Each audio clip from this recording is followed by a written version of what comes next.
Hello friends, welcome to my school please YouTube channel. ये जो channel बनाया गया है ये बच्चों के हित को ध्यान में रखते हुए इस चैनल को क्रिएट किया गया है। मैंने ये सोचा है कि इस चैनल के माध्यम से मैं बच्चों को थोड़ा इंग्लिश ग्रामर की जानकारी दे देता हूँ, क्योंकि इस समय जो लॉकडाउन के कारण हमारे विद्यालयों में अवकाश किया हुआ है उससे बच्चों की पढ़ाई का काफ़ी सारा नुकसान हुआ है। उस नुकसान को कुछ कम करने के लिए मैंने इस वीडियो को बनाने का प्रयास किया है। इस चैनल के माध्यम से मैं कक्षा 6 से 8 तक के बच्चों को इंग्लिश ग्रामर और इंग्लिश ट्रांसलेशन के कुछ कॉमन रूल्स में समझाने की कोशिश करूँगा। तो समय को ज़्यादा ना लेते हुए चलो स्टार्ट करते हैं आज की वीडियो। मैं यहाँ पर आपको कुछ समझाता हूँ।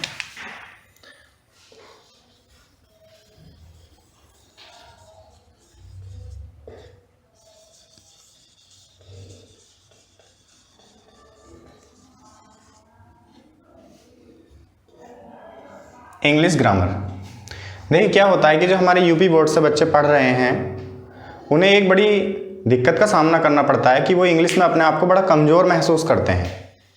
यदि हमें थोड़ी सी भी जानकारी इंग्लिश के जो कॉमन रूल्स हैं उनकी यदि थोड़ी सी भी जानकारी हमें हो तो जो इंग्लिश लैंग्वेज हमें इतनी हार्ड लगती है वो हमारे लिए कुछ ईजी हो जाएगी।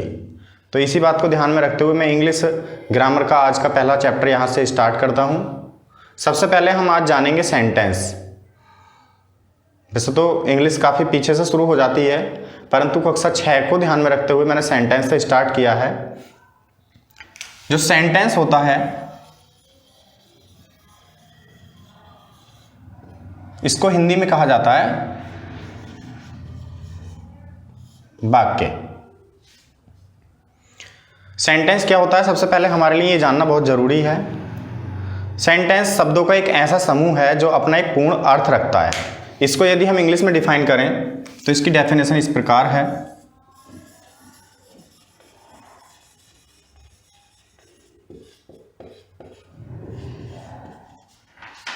Sentence is a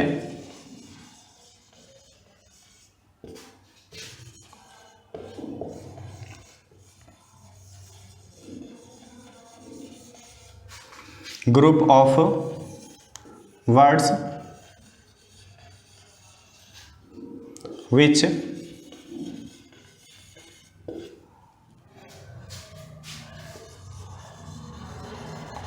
makes a complete sense।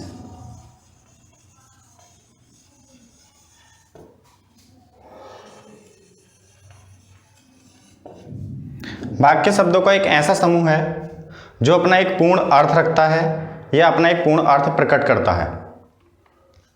यदि हम सेंटेंस की बात करें, सेंटेंस के काइंड्स एंड टाइप्स की बात करें तो सेंटेंस को हम दो बेसिस पर बांट सकते हैं। एक है मीनिंग बेस्ड और एक है इसका स्ट्रक्चरल बेस्ड। मीनिंग बेस्ड अर्थात अर्थ के आधार पर सेंटेंस के प्रकार। तो मैं आज इस चैप्टर में अर्थ के आधार पर सेंटेंस के टाइप्स आपको पढ़ाऊंगा। यहाँ पर मैं बच्चों से उम्मीद करता हूँ कि सेंटेंस और सेंटेंस की डेफिनेशन को यहाँ से नोट कर लें और इसको याद करने की कोशिश करें। जब तक कि हमें सेंटेंस की डेफिनेशन याद नहीं होती अच्छी तरह से हम सेंटेंस को स्टार्ट नहीं कर सकते। यहाँ पर आते हैं kinds of sentence.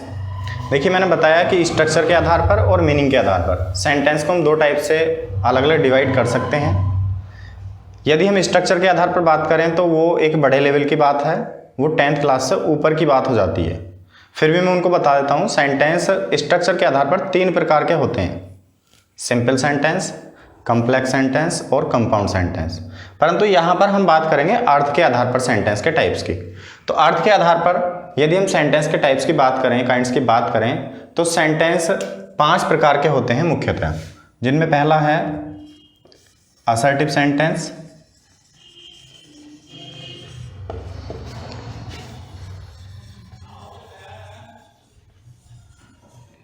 Assertive sentences जिन बातों को हम अपने आप से सकारात्मक या नकारात्मक रूप में बोलते हैं, जिन वाक्यों को हम सकारात्मक या नकारात्मक रूप में बोलते हैं उनको हम असर्टिव सेंटेंस के नाम से जानते हैं। और असर्टिव सेंटेंसेस 2 प्रकार के होते हैं। पहला है पॉजिटिव सेंटेंस,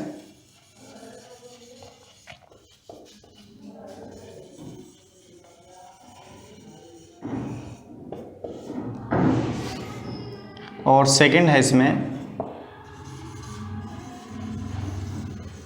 निगेटिव सेंटेंस।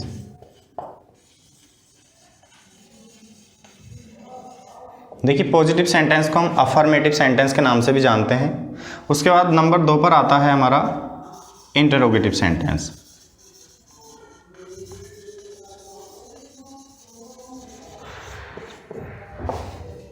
जो हमारे इंटरोगेटिव सेंटेंस हैं ये भी हमारे 2 टाइप्स के होते हैं।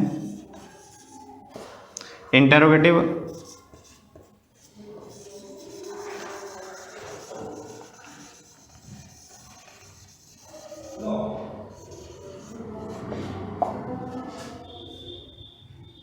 First type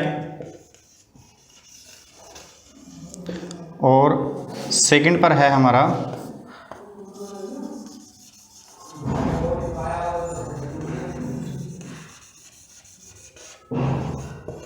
interrogative second type. यहाँ पर मैं आपको एक बात और बता दूं कि इंटरोगेटिव फर्स्ट टाइप सेंटेंसेस को यस और नो टाइप क्वेश्चंस और इंटरोगेटिव सेकंड टाइप सेंटेंसेस को हम WH फैमिली क्वेश्चंस के नाम से भी जानते हैं।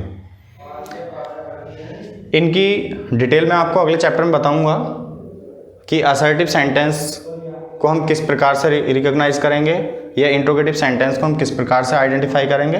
ये सारी चीज़ मैं अगले चैप्टर में बताऊंगा। उसके बाद नंबर 3 पर आता है हमारा इम्परेटिव सेंटेंस।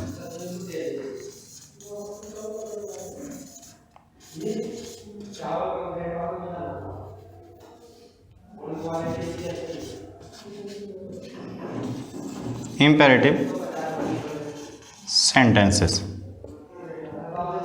नंबर 4 पर हमारा है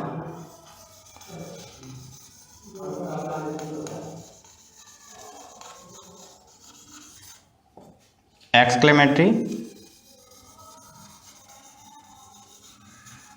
सेंटेंसेस और नंबर 5 है हमारा ऑप्टेटिव सेंटेंसेस।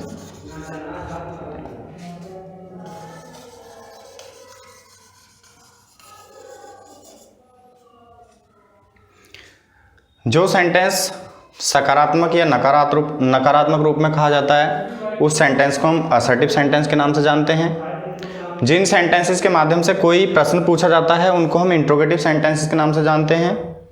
यदि किसी को कोई आदेश दिया जाता है, किसी को कोई आज्ञा दी जाती है या किसी को कोई सलाह दी जाती है, किसी से कोई प्रार्थना की जाती है तो उन सेंटेंसेस को हम इम्परेटिव सेंटेंसेस की कैटेगरी में रखते हैं।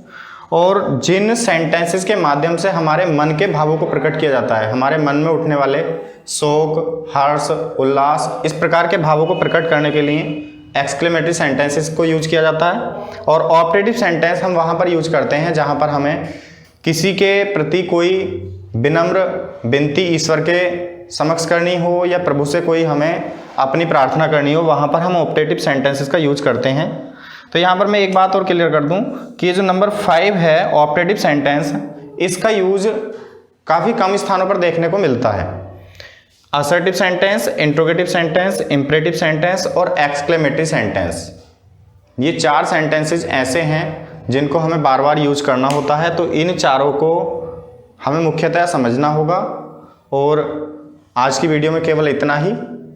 सेंटेंस की definition and kinds of sentence ये मैंने आपको बताया। यहाँ तक के सेंटेंस के ये जो 5 टाइप्स मैंने आपको लिखवाए हैं, इनको एक बार लर्न कर लें, इनको नोट करके, ताकि आगे आने वाले समय में हमें रूल्स को समझने में थोड़ी आसानी हो जाए।